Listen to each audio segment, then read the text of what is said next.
Bienvenidos, buenas noches, señores y señoras. Vamos a darle continuidad a este seminario. Ya vamos dándole eh, finalidad al tema de la seguridad y la tranquilidad ciudadana. No obstante, recordemos que el día sábado vamos a tener una clase de recordar y de todo, de todo. Por favor, estemos atentos a tener apagados los audios para poder que no haya interferencia. Están viendo pantalla, ¿verdad? Sí, doctor. Sí, señor. Bueno, listo. Vamos a hablar antes del artículo 40. Está en este título del que empezamos ayer, que es el título de la protección de grupos especiales, de protección especial. Y este capítulo segundo infiere poblaciones especiales, poblaciones especiales. Y obviamente va direccionado, como dice el artículo 40, a todos aquellos que tengan, por favor, unas condiciones de vulnerabilidad especial, como las personas en situación de discapacidad. Vuelve otra vez aquí a hablar de los niños, adultos mayores, mujeres en estado de embarazo y que por ello pues no se pueden ejercer estos comportamientos por su situación especial, por la condición en que ellos se encuentran de vulnerabilidad. No obstante, yo siempre reclamo que es que la norma en sí es hermosísima. Ejecutarla es casi que un imposible.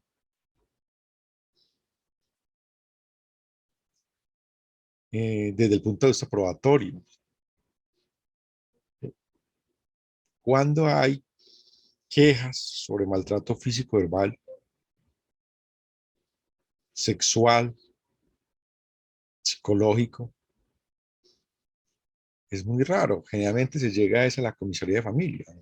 Pues no pensar que eso también, o que estos comportamientos son por fuera del núcleo familiar y que se genera en contra de personas que están en esa condición de vulnerabilidad y que obviamente nada tiene que ver con la familia.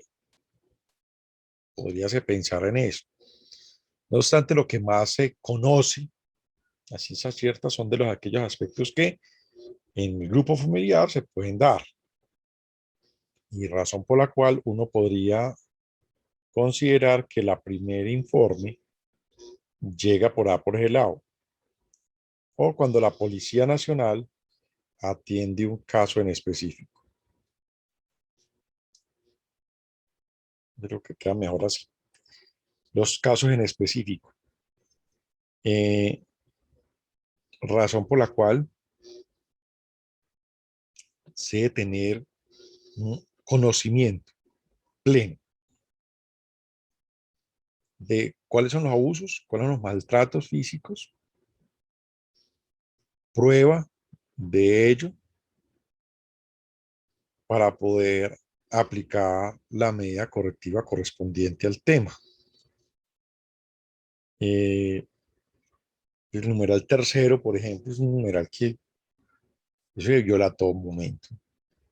Es no dar prelación. No sé aquí en Medellín, la verdad, pues si aquí resulten quejas por parte de los usuarios del metro, de los transporte a las inspecciones de policía.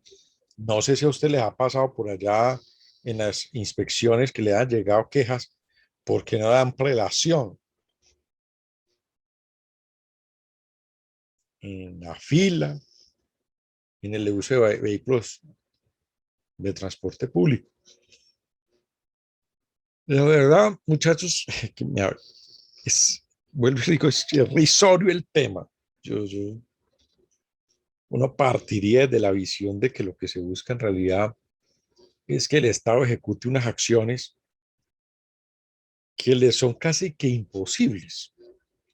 Y le son casi que imposibles porque desde por allá del año 94, una tutela muy interesante que es la tutela 029 de 1994 con Vladimiro Naranjo Mesa como ponente, habló de la protección especial de estos grupos y hablaba de la necesidad de ese deber prioritario, ineludible que debe tener el Estado, primero frente a los menores de edad, por, esa, eh, por ese derecho prevalente. Y obviamente en el principio de solidaridad frente a aquellos que están en esas condiciones de vulnerabilidad especial. Y obviamente lo direcciona la Corte con relación al artículo segundo, inciso de la Constitución Política.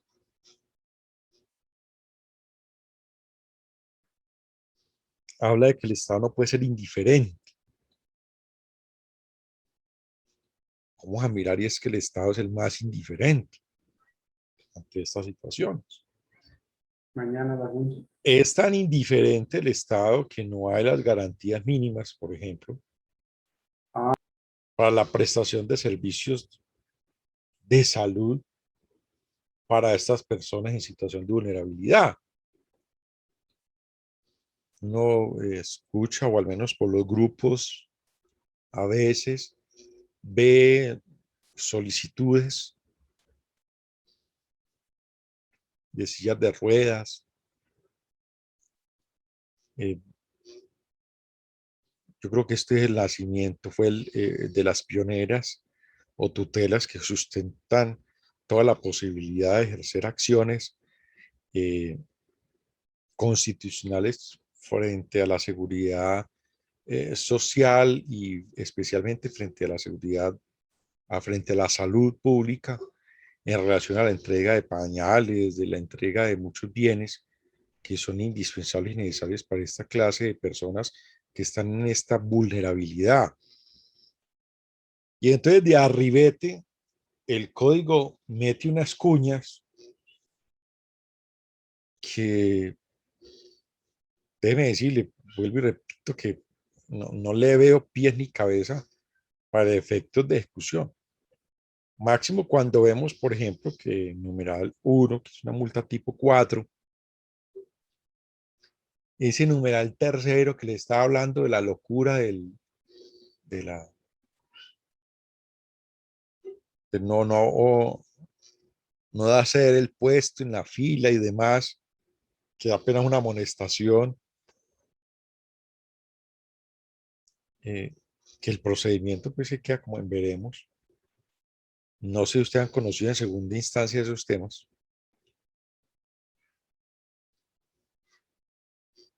Creo que no hay procesos verbales inmediatos de el policía haya impuesto Nunca llegan. a clase de medidas, pues por el lado. La verdad que, vuelvo y repito, tema soso, pero que es necesario analizar. Y si miramos el artículo, el numeral segundo, ahorita con los hermanos venezolanos, los vecinos, tema bastante complejo. Utiliza esas personas, entonces estamos hablando de los niños, adultos mayores, mujeres en este embarazo, personas en discapacidad,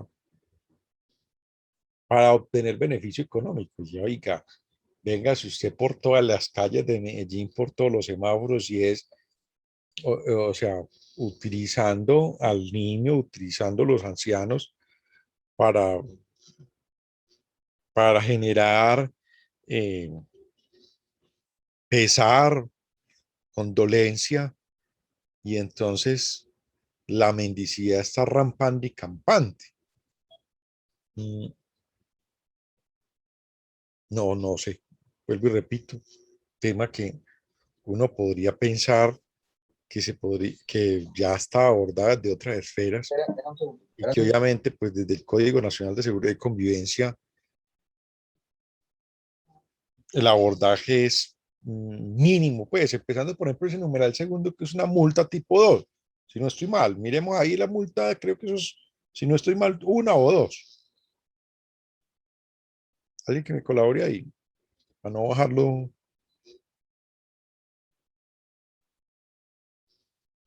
¿Me repite, por favor, doctor, cuál necesita que le lea?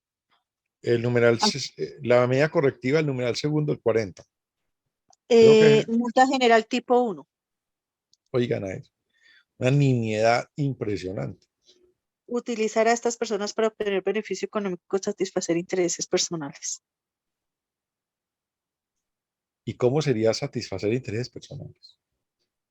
O sea, Mm, ¿cuál sería el análisis que se debe tener para, o el derrotero mejor, de análisis para poder uno determinar como inspector de policía que está satisfaciendo intereses personales?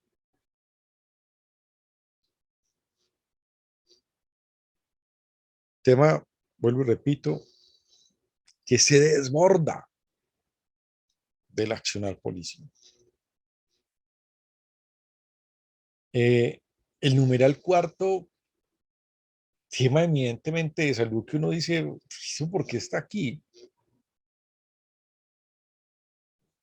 Por Dios, ¿esto con qué se come? Dificultar, obstruir o omitir información o insumos.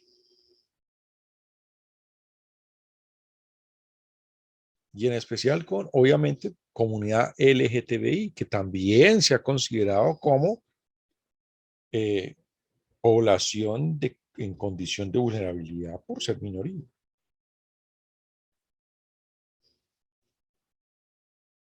¿En qué momento se podría estar estableciendo el comportamiento?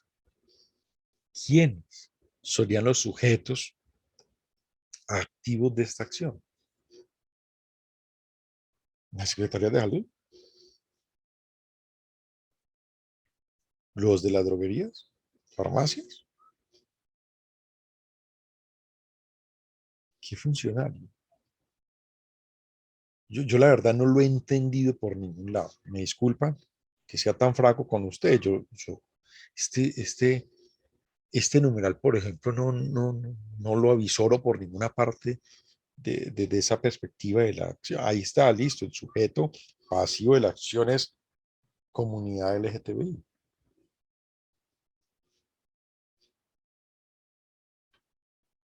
¿Será que es que en la tienda no venden anticonceptivos a cualquiera?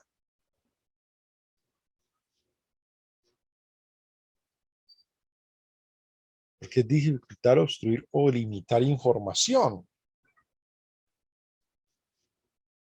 Y entonces, más informados hoy en día que cualquiera de nosotros en esas situaciones específicas que le atañen a ellos, este grupo de personas, porque obviamente ya tiene una comunidad, tienen mayor alcance, tienen mayor conocimiento, se están apoyando entre ellos, tienen mucha información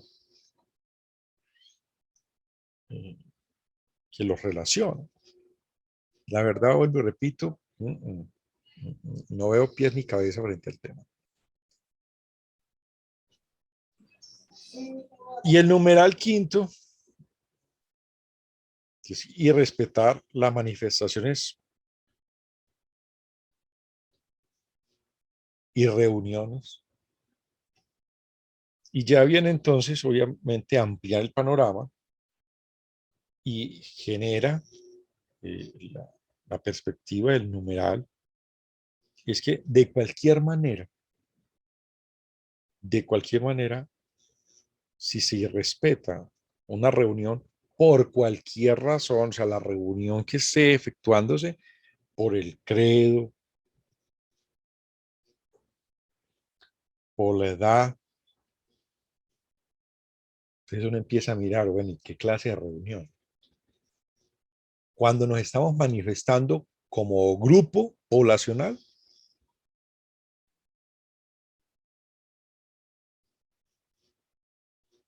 o en mis manifestaciones de tipo personal en las cuales doy a conocer mi postura, mi creencia,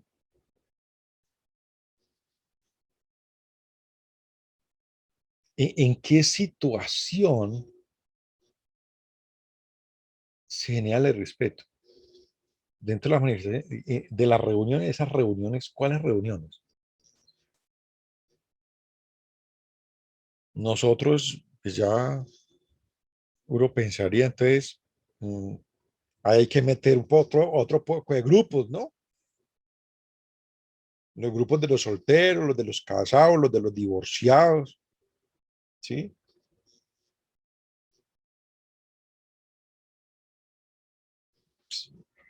Hay mucho grupo. La verdad no veo el alcance del objeto que se pretende con este numeral. O si es lo que se pretende, porque es que la reacción no me cuadra, es en situaciones específicas. Por ejemplo, allá en la misa, entonces va el otro a gritar barbaridades allá. Podría uno pensar que ahí estaría irrespetando esa reunión, ¿sí? Pero, ¿cómo la estaría respetando? Si llega el borrachito allá eh, eh, a cantar,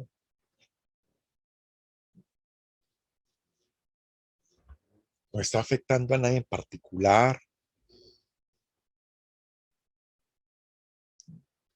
o están, pasaban estos días, una cosa muy especial por allá en un entierro, entonces en la misa del entierro, el borrachito allá que diciendo que no, que era que ese el muerto era el mejor, que no, y a todo pulmón, y entonces está en irrespeto a la reunión. Vuelvo y repito, yo, Carlos Medellín, no encuentro el enfoque directo del tema. Podría pensar entonces uno cuando está en la misa y entonces el que no le gusta la misa, que no le gusta nada, entonces pone eh, eh, el vallenato a todo taco y les pone allá el bafle en la puerta. Podría uno pensar que eso sería el irrespeto a la reunión o en el culto.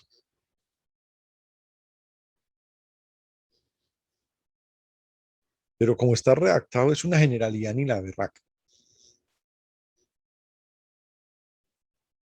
en donde uno puede encontrar que obviamente el sujeto activo, cualquiera, sujeto pasivo, cualquiera,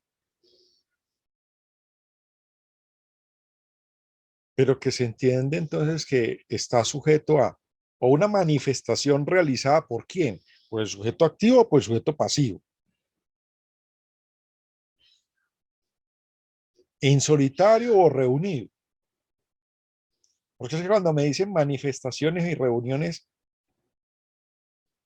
en lugares públicos o privados, en razón a la edad, en el gerontológico, o los viejitos que, los jubilados que se van para allá para el parque a jugar parques,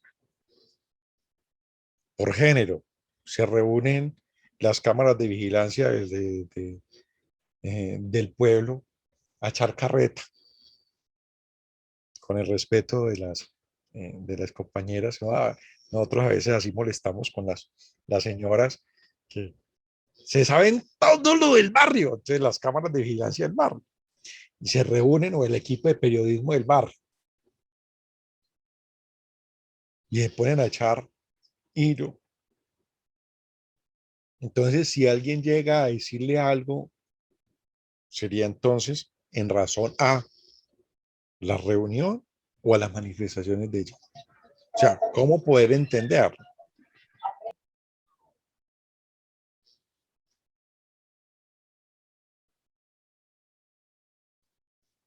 Por la apariencia personal, en lo individual. Entonces, que empiecen a gritarle cosas como feo, como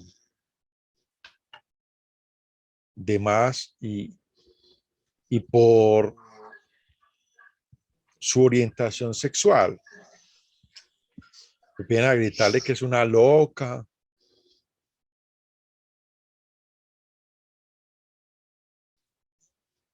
O sea, ¿en qué momento, cómo entonces se configuraría el comportamiento como tal? Y que podría estar, por ejemplo, a mi juicio, irrumpiendo si es de carácter individual. Por ahí también el numeral primero del artículo 27.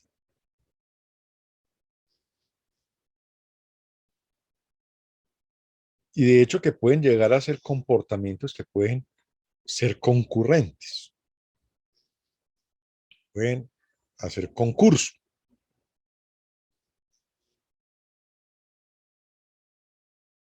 Y vuelve y juega el numeral sexto, algo que está por allá también en el 33, limitar o obstruir las manifestaciones de afecto que no configuren actos sexuales de o exhibicionismo.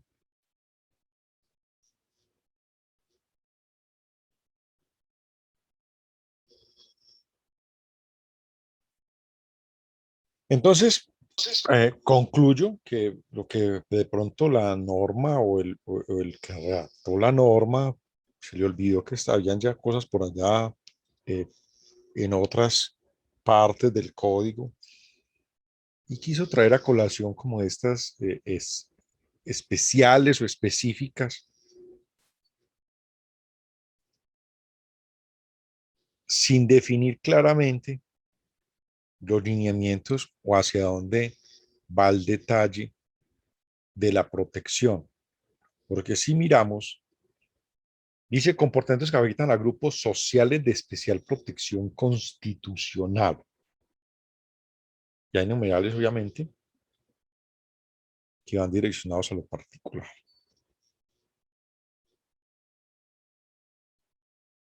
Y las medidas correctivas, pues en los temas que a mi juicio son los más álgidos, tienen las medidas correctivas más risorias. Más risorias. Pero bueno, ese es tema que tocará también volverse a revisar en su momento. Pienso también que hay ley al respecto frente al tema de la discriminación, que infiere acciones de tipo penal, que trastocarían con estas acciones en relación con lo que advierte el artículo 25 de esta norma. ¿Alguna apreciación, muchachos?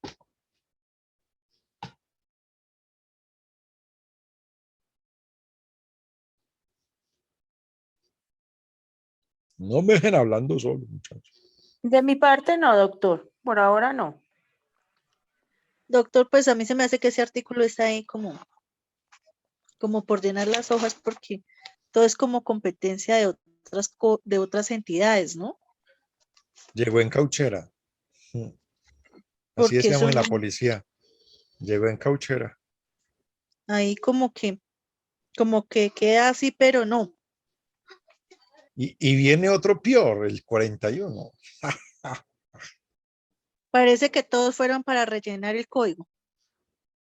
Atención a la población habitante de y en la calle.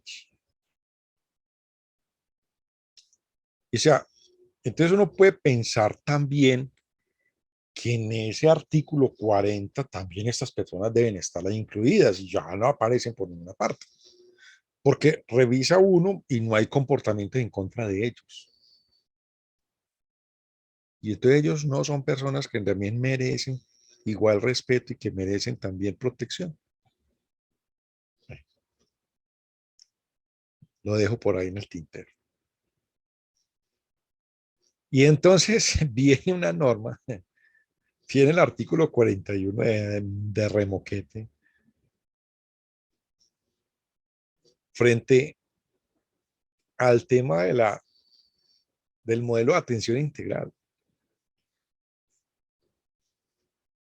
de las personas habitantes de y en la calle. Obviamente eso ya lo traía la 1641.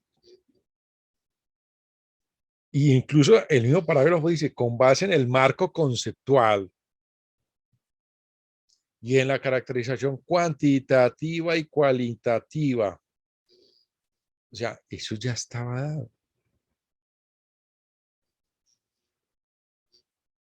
Ya estaba dado.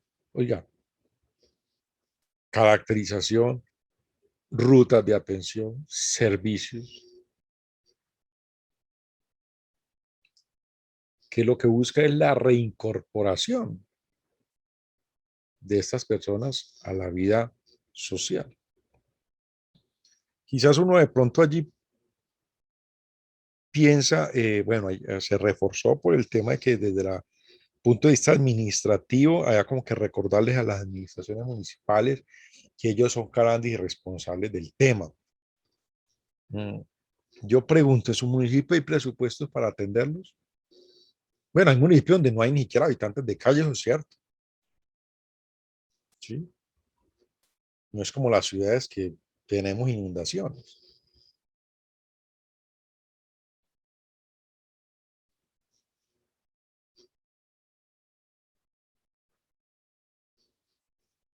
Porque es que el parágrafo segundo habla de la autonomía.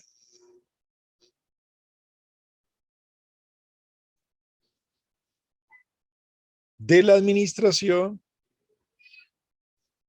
en la definición de los servicios. Y eso se define es con plata. Están los presupuestos de los municipios que no alcanzan ni para ellos mismos.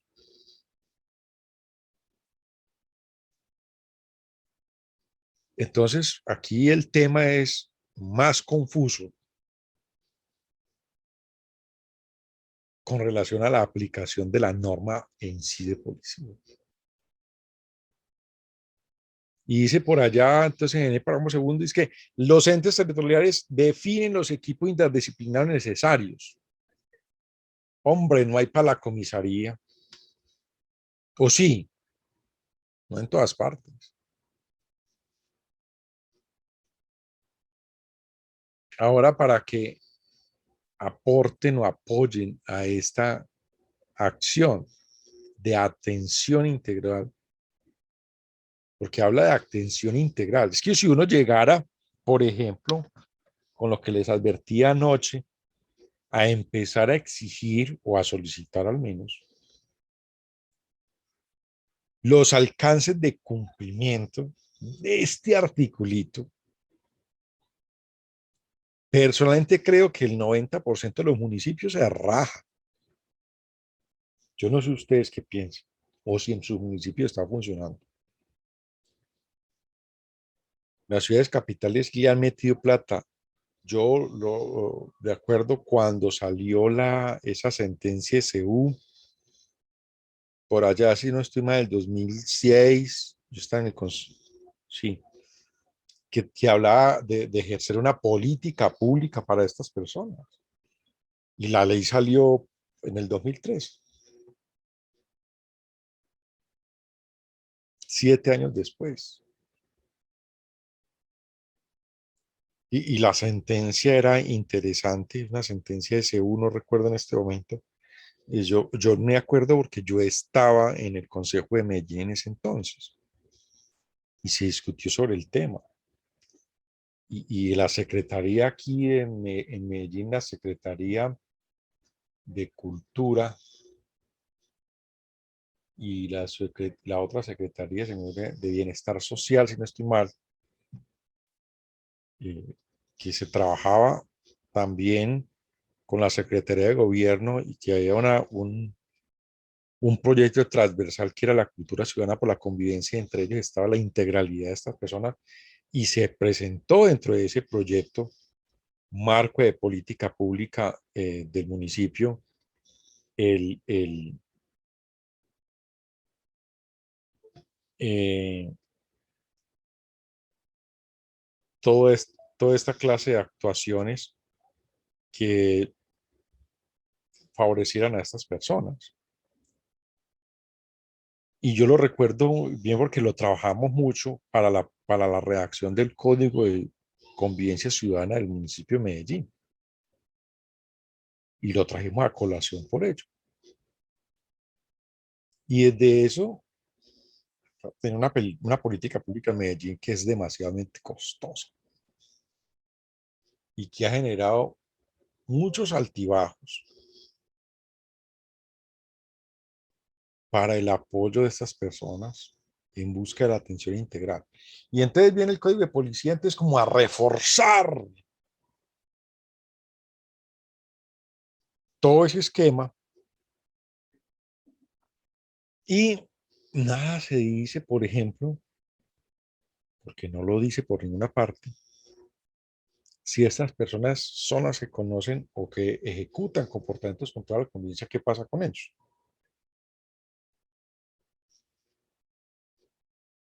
Y desde luego uno podría mirar desde una perspectiva social que la población habitante de ella en la calle, en la ciudad, genera percepciones de inseguridad y de intranquilidad, dado que obviamente duermen en las calles, andan mal vestidos, así, ejercen el reciclaje como una forma de adquirir recursos para poder consumir y demás, que si lo analizamos muy bien desde una perspectiva eminentemente policiva, conceptual, desde luego cabe, desde luego cabe. Pero, a mi juicio, nada se hizo en realidad para una verdadera actuación desde la perspectiva político-administrativa y de policía para no enfrentar sus comportamientos, sino para determinar cómo actuar frente a los comportamientos de ellos. No es lo mismo que yo le reclame al ciudadano común por qué se está orinando en el palito en la calle, a que le reclame a una persona habitante de ahí en la calle. Que él ha perdido su perspectiva de sociedad, ha perdido su perspectiva de moralidad. Entonces, el tratamiento ha de ser diferenciado para ellos desde esa función de la acción de policía, de la acción de policía en sí. Y de hecho, la mayoría de los comparendos que a veces generalmente se hacen con respecto de mis compañeritos uniformados, a veces es a personas habitantes de ahí en la calle, o que ya están a punto de llegar allá, o que están allá, pero todavía están por ahí en otro círculo y no se han llegado a caracterizar como tal. Y que a la verdad, pues, son medios y medidas de policía que no se podrían ni siquiera ejecutar. O si se llegasen a imponer, en caso de las multas, por ejemplo, serían de dudoso recaudo. A mi juicio, imposible recaudo. Y otras medidas correctivas, si pudiese pensar que el habitante en la calle que le hacen el comparendo va a la inspección de policía para solicitar la conmutación.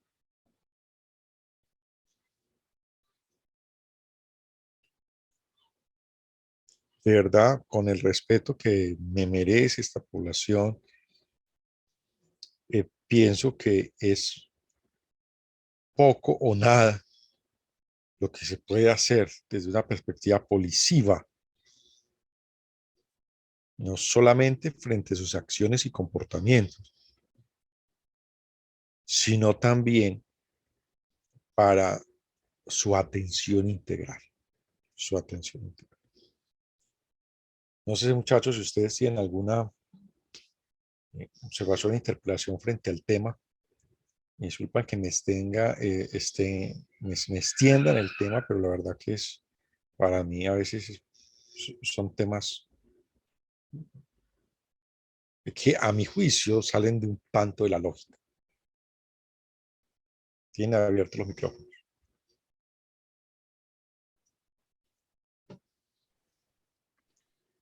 Buenas noches. Doctora Isadora, bienvenida.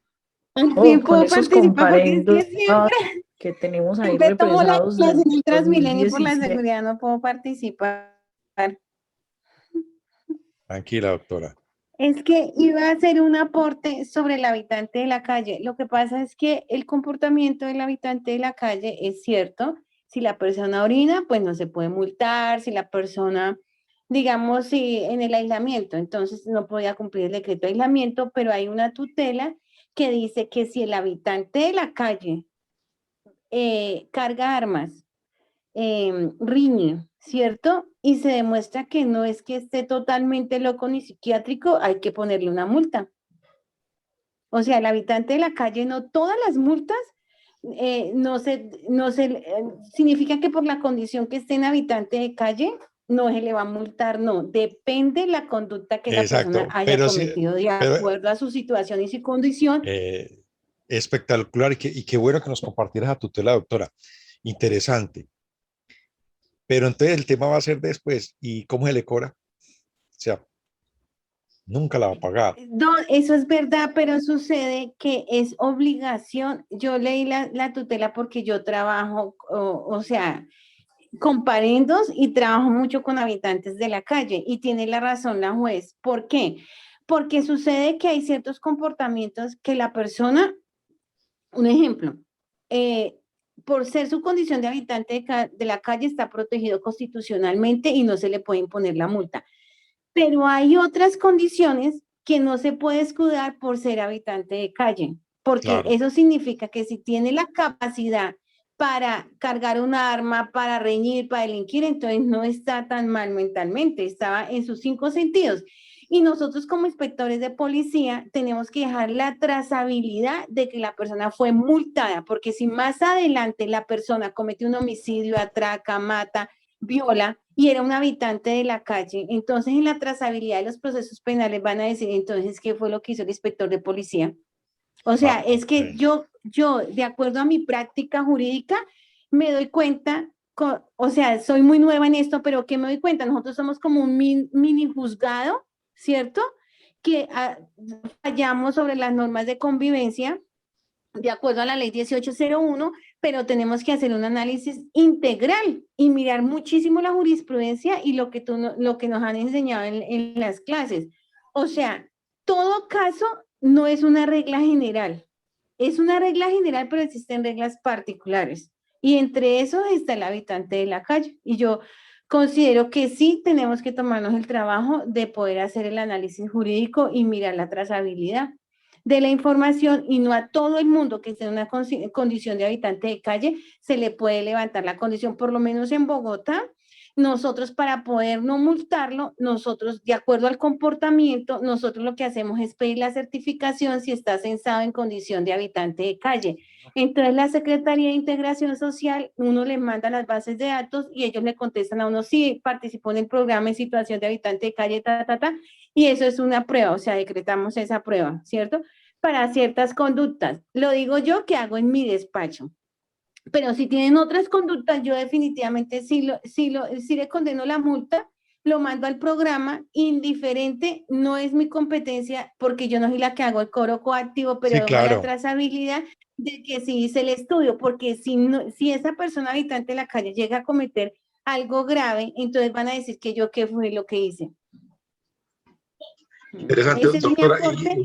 ustedes tienen porque allá la oficina jurídica emite unos conceptos muy interesantes que además que son obligatorios ¿Ustedes tienen por casualidad un concepto frente al tema que sería muy interesante conocerlo, doctor?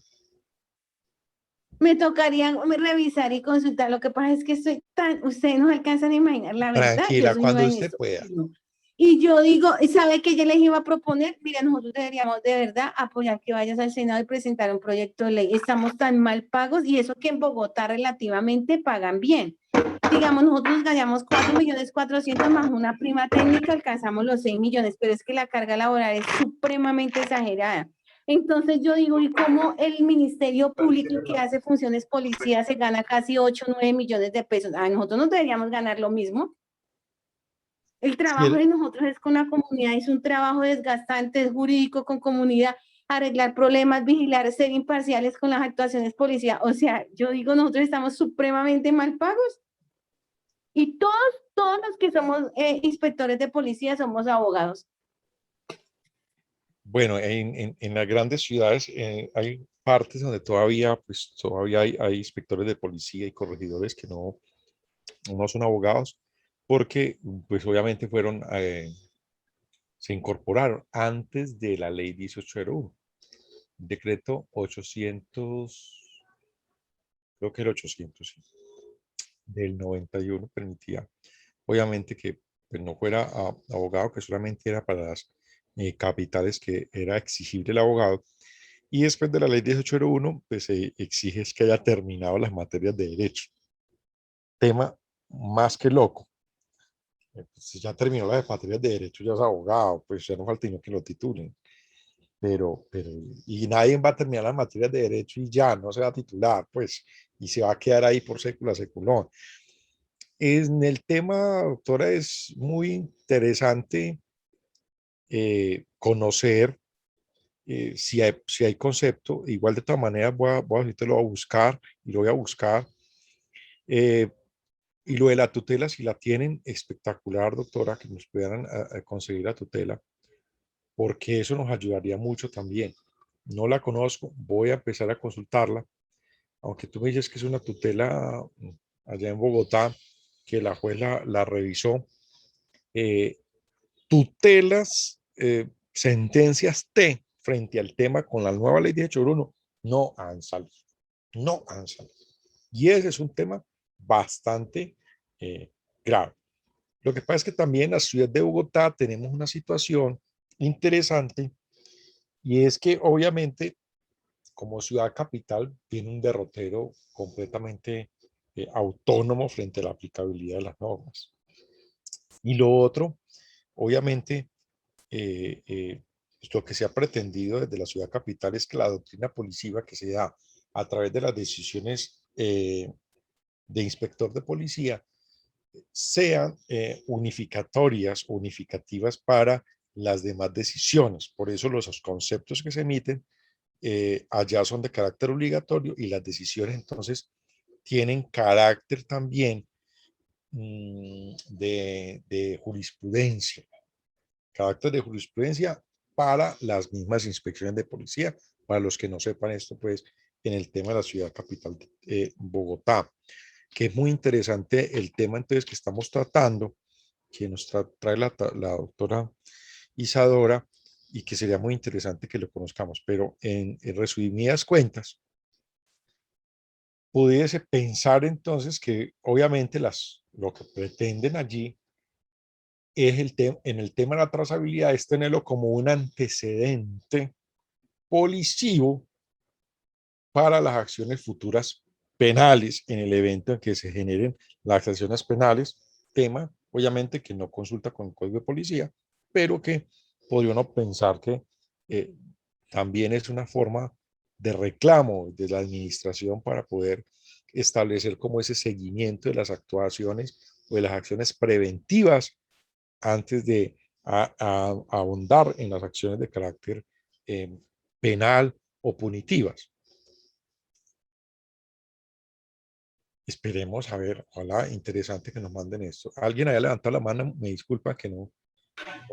Sí, doctor, yo le veo sentido a la jurisprudencia que dice la doctora, en la medida es que quienes caen en este infierno de las drogas no necesariamente son habitantes de calle de carácter permanente, algunas personas en época de crisis pueden estar en situación de calle por cortos tiempos y eventualmente vuelven a la vida social, a su rincón más suave, pero eventualmente vuelven y recaen.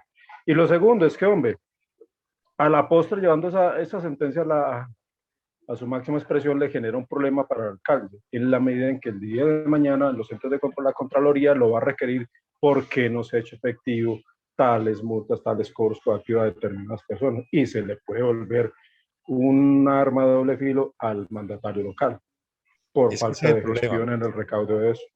Es que ese es el problema, mire, hasta el año pasado que yo estuve, el año antepasado que estuve en una capacitación presencial, que no me acuerdo, pero compensar, creo que es que se llama la de Bogotá, creo, no sé cómo es que, creo que así es la de allá, que estuve dictando un diplomado allá eh, con los inspectores de policía de Bogotá. eh, Habíamos llegado a la conclusión, obviamente, que frente a esas situaciones no se aplicaban las medidas correctivas por cuanto que eran de dudoso recargo. Pero ya con el direccionamiento, obviamente, que nos está hablando la doctora, pues desde luego es interesante. Lo que pasa es que ya le toca es, una vez terminado el proceso, cuando se vaya a jurisdicción coactiva, es hacer todo el procedimiento de jurisdicción coactiva y obviamente descartarlo, pero no negarse a hacer el procedimiento. O sea, el procedimiento se debe hacer. Para que no se genere la problemática que usted considera, doctor, desde la perspectiva de la Contraloría o de la fiscalización económica, que eso genera un problema grandísimo, porque es que mire, todas las multas se soportan, todas las multas se soportan o sea, sin cobrar. ¿Qué es lo que pasa? Que eso es un problema que tenemos desde el punto de vista tributario impresionante. Usted impone la multa y entonces la suben como un activo. ¿Un activo de qué? Y eso infla las finanzas del municipio. Y después no se logra conseguir. Eso, bueno, pues tema que no vamos a tratar aquí ni no lo vamos a resolver, pero es un tema bastante complejo. Entonces, también tiene un problema la Policía Nacional, obviamente, va a llegar el momento en que, por ejemplo, todo lo que está en el Registro Nacional de Medidas Correctivas y que se pretende entonces que se tiene como multas y que se han considerado como no gestionadas, entonces, ¿qué? ¿Qué va a pasar? Maricela, y veremos que cuando lleguemos a los 5 años, no de la emisión de la norma, sino de la ejecución de la norma, o sea, a partir de enero del año entrante, que se empiecen a generar todas esas acciones de tipo fiscal, administrativo, lo que puede llegarle a generar a los pobres alcaldes en su momento. Pero bien, para cerrar entonces frente al tema de eh, eh, no queda por demás decir que lo que buscó o lo que piensa uno que buscó la norma es reforzar todos los planteamientos que traían jurisprudenciales y legales frente a la atención de manera integral a estas personas habitantes de y en la calle. Y viene otra población especial, la trae como una población especial. A mi juicio, yo nunca he visto la jurisprudencia que la trate o que en los grupos poblacionales vulnerables traten la prostitución como tal. Pero bueno, lo trae la norma para efectos del código y desde luego la prostitución como tal no es ninguna contravención, ningún delito, ¿sí? Pero sí, el entorno en el que se desarrolla la prostitución como tal eh, generan situaciones que son adversas a la convivencia ciudadana. Eso lo sabemos todos, porque porque no solamente están las acciones de carácter delictivo como la explotación sexual, como la trata de blancas, eh, situaciones ya mucho más graves como el tema de los feminicidios, ¿cierto? Como lo traen en el artículo 42, sino también todas esas situaciones de percepción de inseguridad y tranquilidad que se genera en el desarrollo del ejercicio de la prostitución. No obstante, cuando analizamos el articulado, porque no lo vamos a mirar ahorita, sino que lo miramos cuando estemos viendo la actividad económica, porque eso tenemos que mirarlo desde allá, encontramos que el código obviamente buscó, no entiendo por qué lo metieron aquí, eso debe haber quedado por allá del 95 en adelante, ejerce como una protección especial frente a quienes ejercen la prostitución, pero no obstante lo que lo direccionó fue a los establecimientos o inmuebles en donde se ejerce la prostitución, en donde se ejerce la prostitución. Y entonces, por eso, cuando estemos en el seminario de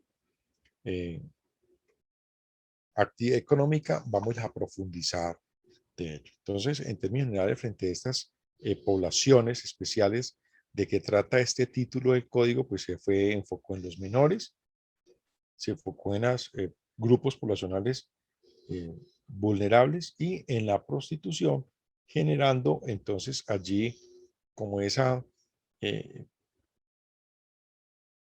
síntesis de lo que para efectos del control, de lo que es la prevención en la convivencia ciudadana o para aclimatizar todos los factores que compelen con la convivencia ciudadana, están estos grupos que los determinó el código y que en una u otra manera desarrolló algo frente en algunos con comportamientos contrarios a la convivencia de protección, en otros en comportamientos contrarios a la convivencia y en requisitos específicos para establecimientos en donde se ejerce la función, y en otros en una, como en el caso del artículo 41, de una ambigüedad tan amplia que no genera ni suma ni resta en sí para efectos de la aplicación normativa, para efectos de la aplicación normativa. Porque, vuelvo y repito, pero en el tema de los habitantes de en la calle, la norma no los excluye de ninguna manera de la aplicación de normas. Jamás los excluye. Que sí, entonces, bajo los principios de proporcionalidad, razonabilidad y necesidad, se tiene que locurar por parte del inspector de policía al momento de tomar la decisión si aplica o no aplica la medida correctiva desde la perspectiva que trae la misma norma en relación a la protección de ellos como grupo poblacional.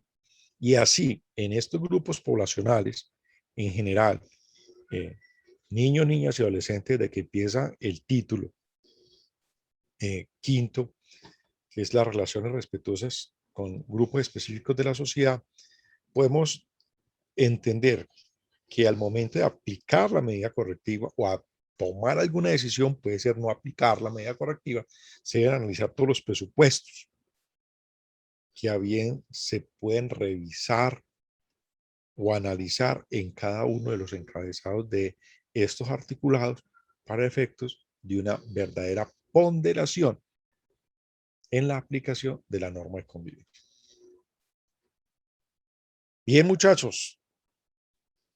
Doctora, nos queda viendo entonces si tiene la copita de la tutela o el concepto, genial, porque eso, mejor dicho, me da a mí para seguir hablando. Porque no es una Sí, sentencia doctor, T.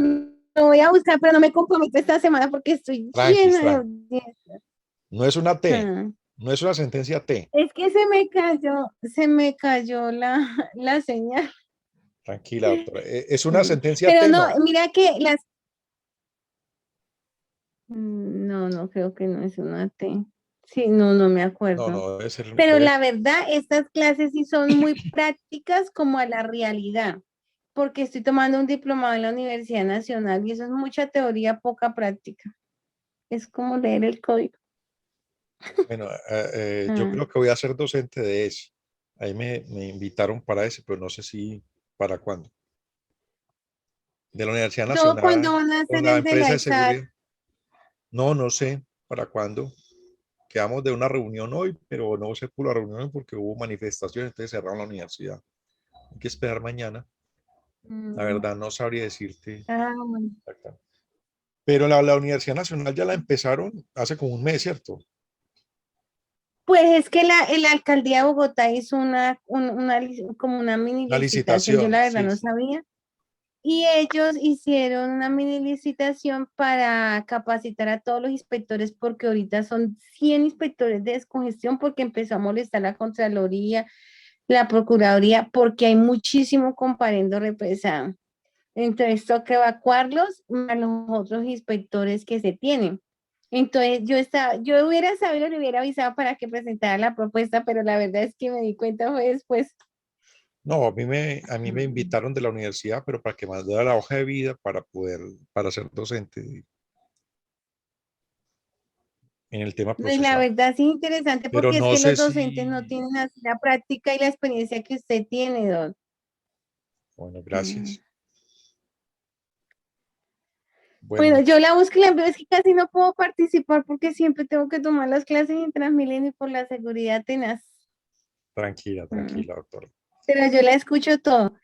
Entonces yo la busco y lo que yo más o menos encuentro, entonces les comparto, pero de verdad no deberíamos dejar en saco roto lo de una cosa es, pero yo considero que sí, todos somos abogados, por lo menos a nosotros nos exigen tener una especialización para poder ser inspectores, pero sí como nivelar los salarios, Sí, yo creo que porque el trabajo es la carga laboral es muy alta, es demasiado alta. los inspectores creo que los inspectores que más ganan son los inspectores de la ciudad de Medellín. Creo que son los que ganan como especialistas, que van como en 7.200 o algo así. De resto hay inspectores de policía con 1.100.000. Pero no es que yo digo que, mire que yo digo, si todos los inspectores de Colombia nos unimos y somos fuertes y presentamos de verdad un proyecto de ley o algo, o sea, la carga laboral es altísima, ustedes no alcanzan a imaginar. O sea, es que todo se lo mandan a los inspectores. Y entonces el salario, y no importa si es un Y a pueblo, si usted es la un están municipio, estrenando si es... bastante, ¿no? No, y los No, municipios, yo, y los municipios que tienen además tránsito. La sí, gran es muy mayoría. complejo. Para el salario escenas, me parece a mí la verdad. Y Pues con es el mi debido, humilde opinión, pero yo creo que la unión hace la fuerza. Entonces, si se va a lanzar al Senado, podemos mirar a ver cómo lo apoyamos para poder presentar el proyecto. Vamos a ver. Doctora Charcas, Ángela Charcas, gracias, doctora Isadora. Vamos a ver. Listo, Pues, bueno, feliz noche a todos. Bueno, que estén bien, chao. ujú. Mi doc, buenas noches. Es que a mí me queda una duda, doc. En ese grupo de vulnerabilidad, ¿se ¿Cuál? podría de pronto, o sea, cuando hablamos de lo que estábamos hablando en clase, de los que hacen parte de ser, o sea, vulnerables y todo ese tema, ¿se puede incluir de pronto las personas que han sido desplazadas? Es que la pregunta, ¿por qué la hago? Porque, por ejemplo, cuando hay ocupación de predios, cuando hay alguna perturbación o cuando intervienen o construyen, por ejemplo, las invasiones, me refiero al tema de las invasiones. Mi pregunta es, el Eso, simple hecho, eso lo arrancamos dentro de 15 días. Ese tema es buenísimo con la SU 016. pero es que, sí, Doc, pero es que mi pregunta es por el tema de vulnerabilidad de esas personas que han sido desplazadas, tienen desplazamiento forzado, por ejemplo, eso hace que un procedimiento de una invasión, por ejemplo, se detenga en pro de primero garantizarles a ellos una vivienda o algo. Sí, Es claro, que por eso la SU 016 dice eso. Usted aplica la medida correctiva de restitución, pero para restituir, la alcaldía tiene que haber hecho todo lo posible y lo imposible para reubicarlo, para darle casa, y si tiene que sacarlo ya, entonces si le pagarle el arriendo y demás. Ya. O Eso sea es que una sí se locura. podría, sí, eso es una locura porque ese tema ahí lo ponen a uno entre la espada y la pared. Al Y los municipios no tienen plata para eso. Exacto, sí, señor. Doc, esa CU 016 ¿es de qué año? De este Me año. gustaría. Ah, ¿es de este año? Listo, Sí, voy a señora. revisarla. Listo, me dijo. Yo se las envié en el seminario. Bueno, en el seminario de Derecho Procesal Policivo está, yo les envié las sentencias. Voy a revisarlas, mi doctor.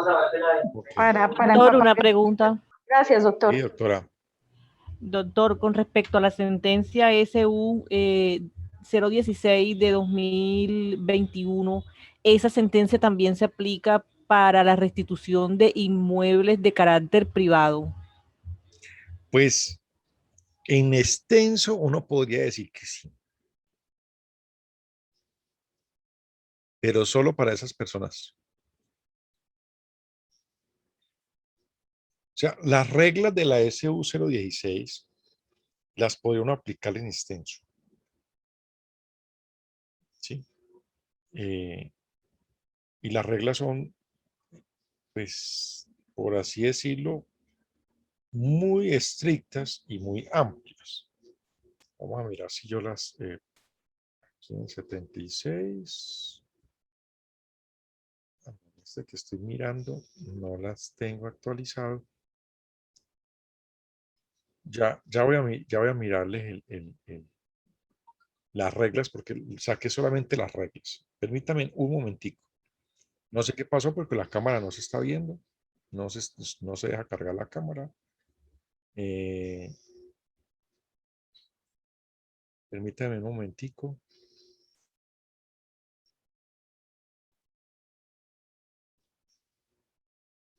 Ahorita que estamos sacando un código que va a ser de bolsillo.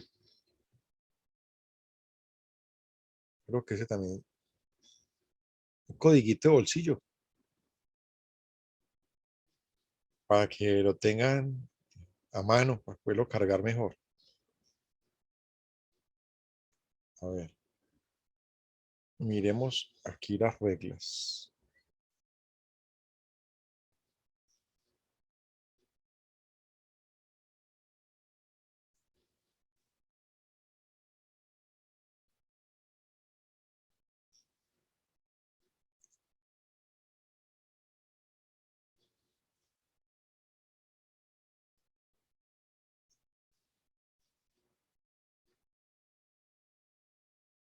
Mire, la regla en general, uno podría pensar que a partir de la regla número 2, también podría ser aplicable para los de carácter privado. La regla 1 habla de las actuaciones, dice, las actuaciones ilegales no generan derechos. O sea, esto es cuando el ciudadano ingresa. ¿Sí? Y las ocupaciones irregulares afectan el interés general.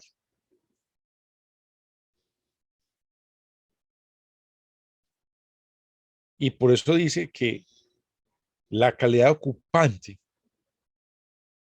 en situación de vulnerabilidad o ocupante irregular no hace derivar una protección constitucional per se.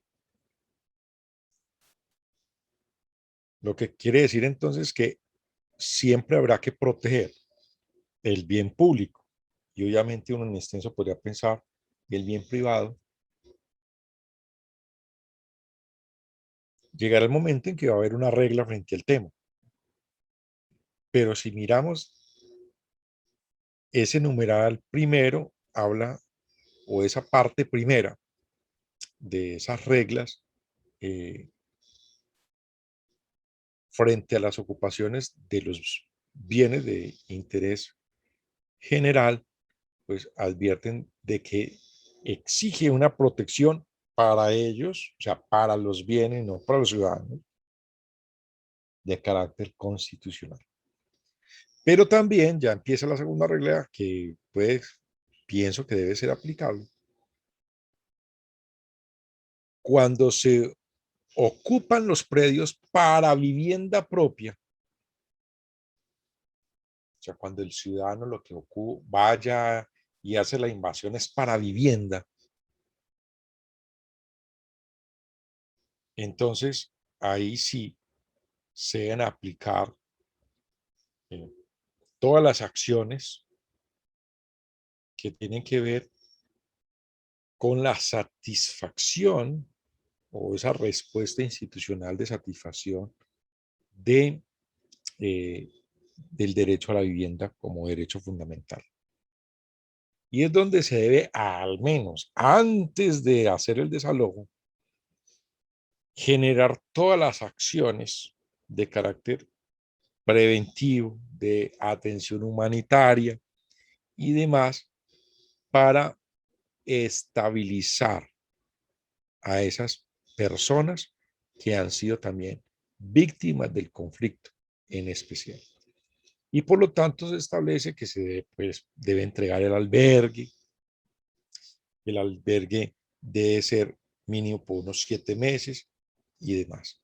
Entonces, desde ahí considero que es posible que se pueda generar esa extensión de la aplicación para efectos de aquellos que están o que hicieron la invasión de ese predio particular para vivienda y a los cuales no se les ha ofrecido una alternativa de satisfacción de vivienda de interés social o como una satisfacción integral de derecho a la vivienda. Esa es mi percepción. De todas maneras, es un tema que lo vamos a analizar con mayor profundidad y vamos a traer un experto para ello en el seminario de protección de bienes.